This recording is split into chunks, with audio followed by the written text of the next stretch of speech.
she said, I'll be dead by the time I'm 20. We worked this class, and there was a girl in this class. And I said, I want you to write the story of your life.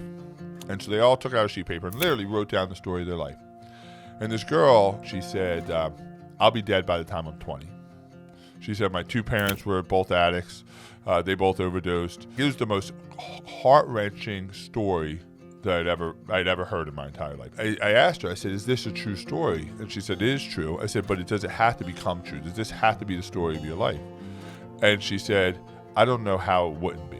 And I said, well, this is a class. This is make-believe right now. Let's just write a different story. So I had him take out another sheet of paper, and I said, write a different story. And her story, her make-believe story, was that I go to college, that I get a degree, I become a teacher, I make a good living, I meet a husband, I get married, I have 2 kids, I own a house, I drive a minivan, right? Now, this is a 16-year-old girl writing this make-believe story.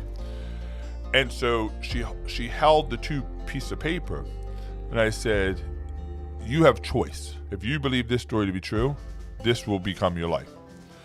This story, if you believe this to be true, this will become your life. I said, the difference is you making the decision today which one's going to be true.